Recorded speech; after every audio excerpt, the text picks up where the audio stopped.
We are here tonight to celebrate Columbus's 200th birthday. Our theme is making Columbus a better place. Thank you for coming to Groveport Community School.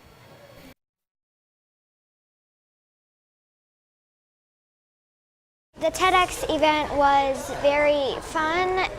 Here's how it started. People came into our classroom. We didn't know what they were doing and we didn't know what it was for. But then they told us that we were going to do a very special thing for TEDx youth. We were celebrating Columbus's 200th birthday, and we put together a speech to state the problems and solutions to problems that we can make Columbus a better place. And it was really fun, and I enjoyed it. If we did that again, I'd be very happy.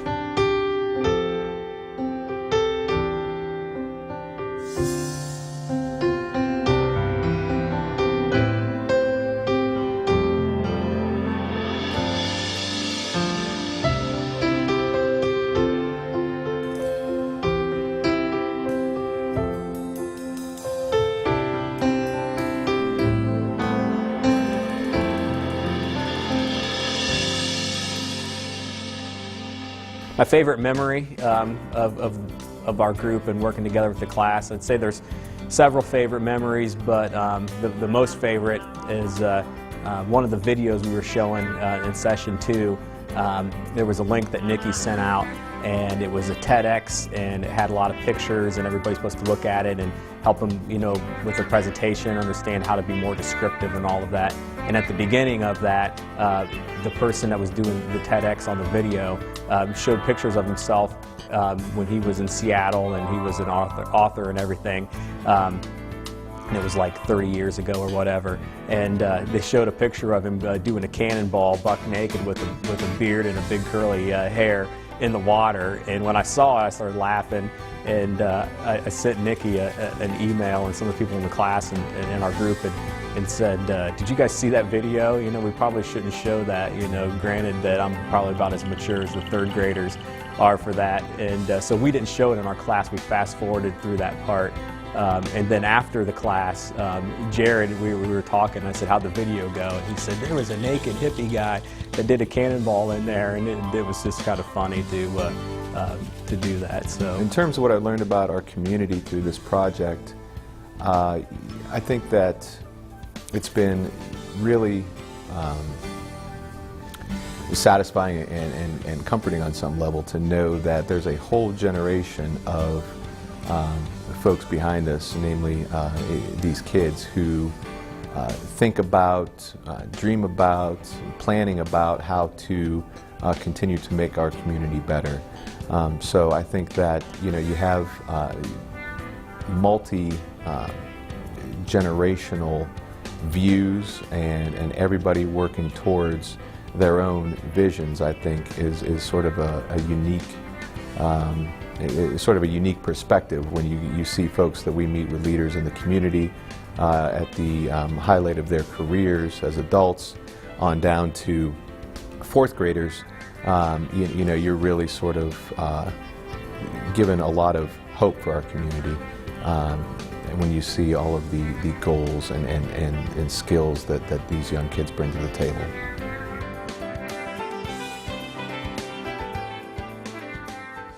Hi, my name is Kuba. One time I was waiting for my sister to get out of the bathroom because I needed to go. And when she got out and I got in, the sink was on. I turned it off quickly because I knew wasting water was bad. People can't waste water because it's important. People need it to survive. It costs a lot too.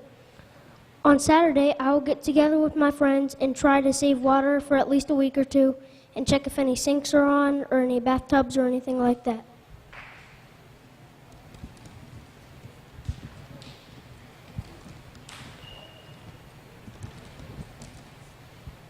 I think water is important because it is healthy, it costs a lot of money, and people need it.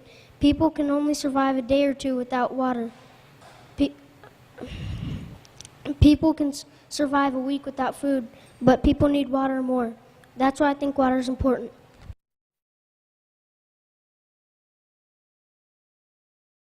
Hello, my name is Cami and I'm in the 4th grade. Today I'm here to talk about how we need to stop littering and recycling.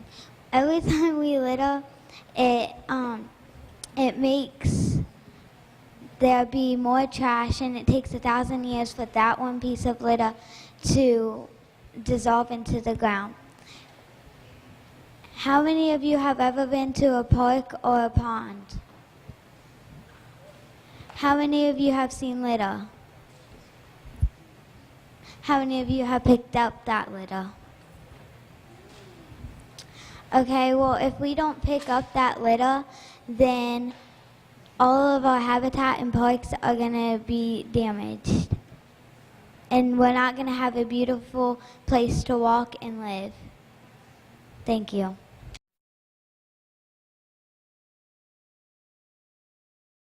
Hi, my name is Kendra. I'm going to do a topic of finding people that are lost. The reason why I want to do that because there are people that want their kids. That is the end of my TEDx speech.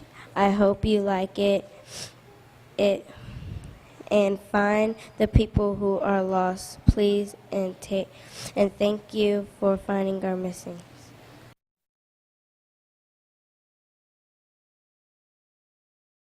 Hello, ladies and gentlemen. My name is Nazir Ross, and I'm 10 years old, and I'm in the 4th grade. How many of you had a family member or know someone that died because of a gun or a weapon? That's why I'm here today, to talk about this. I wanted to tell you about how many people are dying in the streets of Columbus because weapons or guns. And we need to, if we find a gun, we need to give it to the police or someone that will take good care of it and keep it in a safe place. In back of me is an army guy shooting a gun and serving his country because he don't want to die. Thank you.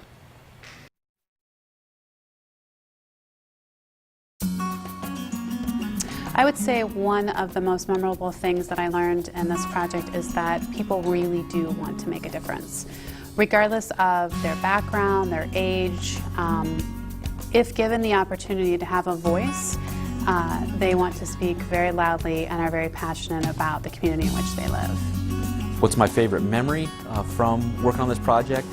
What's really watching from day one to our final project, watching not only us as a team kind of grow with the kids, but watching those kids change from day one until now, from almost complete silence and shyness to a lot of playful activity, a lot of really good learning, a lot of great interaction, and I think we learned as much from them as they did from us.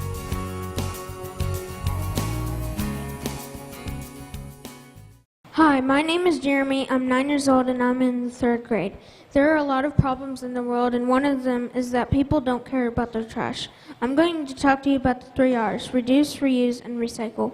To try to fix the problem of the 3 R's, you can pick up 10 pieces of litter every day. It'll make a big difference.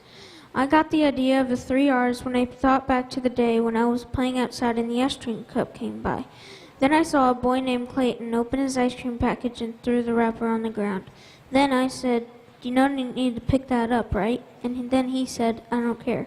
The first R stands for reduce. We need to reduce the amount of products we use, which will reduce the amount of trash in landfills. The second R stands for reuse. If we learn to reuse products over and over again, it saves money and cuts down on the amount of trash in landfills. The third R stands for recycle. Recycling allows us to cut down on the amount of trash in landfills. When we recycle, we're actually reusing products. Did you know that one piece of litter, just one, takes 1,000 years to absorb back into the ground? Also, did you know that in some countries like Japan, it's illegal to litter? That is the end of my project. I hope you enjoyed it and helped pick up trash.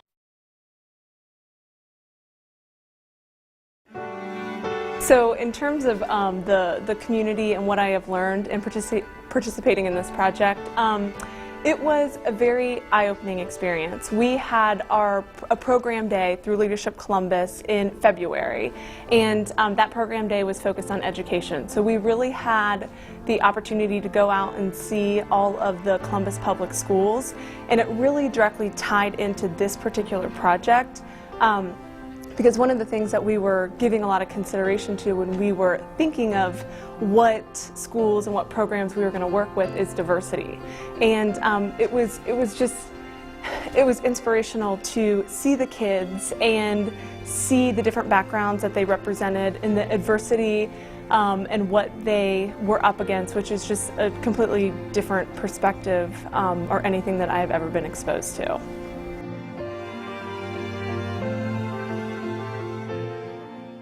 Hi, my name is Davion Hale. I'm in 4th grade, and I am 10 years old. My topic is about bullying. See that picture up there? What if that was you? Would you just stand there and watch? Or would you stand up for him? How many of you have been bullied? A lot. We can all change that if we all work together. Here are some directions. Ignore them, and if they called you names, don't listen because you know you're not that. Thank you.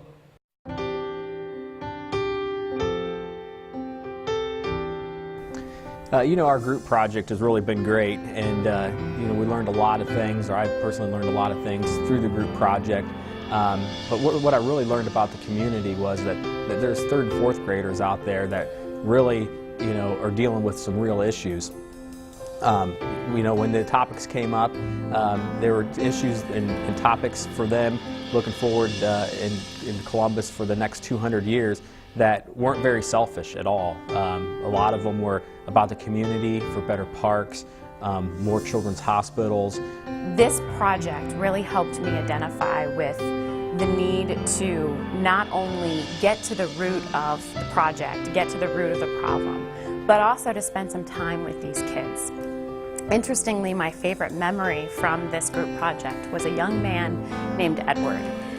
He was very shy, and in our initial classes he didn't talk much at all. In fact, he acted as if he was not interested in the project and rolled his eyes a lot, which, being the spokesperson in our small group for the classroom, kind of bothered me a bit. And so I made it my project to connect with Edward.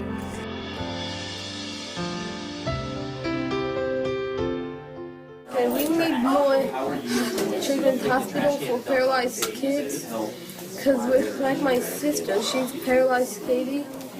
We need more hospitals because since there's less hospitals, there's less machines that keep people alive. And since they're paralyzed, they can't do this stuff themselves. So when the equipment shuts down, there's not any more hospitals, the person could die. And I didn't really want that to happen to paralyzed people because my sister is dying from being paralyzed. Talk about an emotional awakening for me. What an incredible moment to learn about myself, how to connect with someone else on an emotional level. It's important to ask why someone needs something, because when I talked to Edward about why he wanted more children's hospitals, it was really touching. For me, kind of taking action, the last time I spent this much time with 3rd graders, I was in 3rd grade, so I didn't really know what to expect from them, and kind of held back. But then kind of showed up one week and had to run the class, and jumped right in and actually just had a great time with it and kind of really enjoyed it. So it's been a good way for me to learn about just kind of taking on things that might be unfamiliar and embracing that and having fun with it. By far, the endless number of hugs that I have received while at Grove Point Community School. I actually get goosebumps from head to toe when I just said those words, because there is an incredible amount of love in these kids and openness and willing to share with people that they've only known for a very short period of time.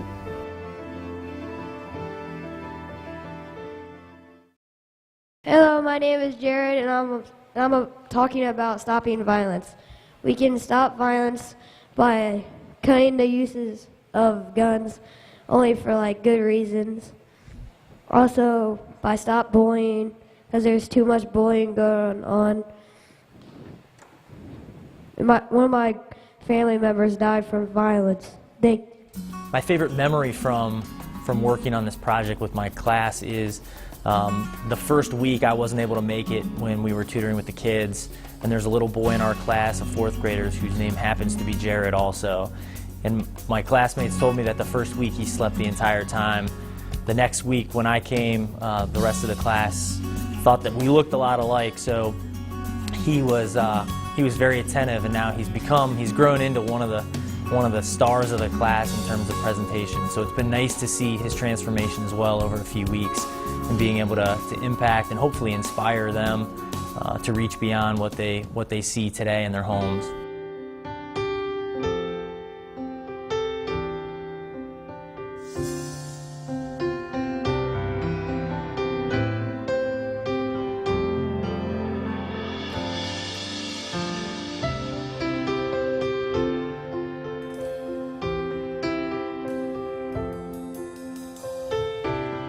Inspiring for me on a personal level, just to get out there and actually do something. I mean, if these 4th graders, as talented as they are, can sit there and do it, then I felt that I could go out and get out and make more of a difference as well. So that was certainly something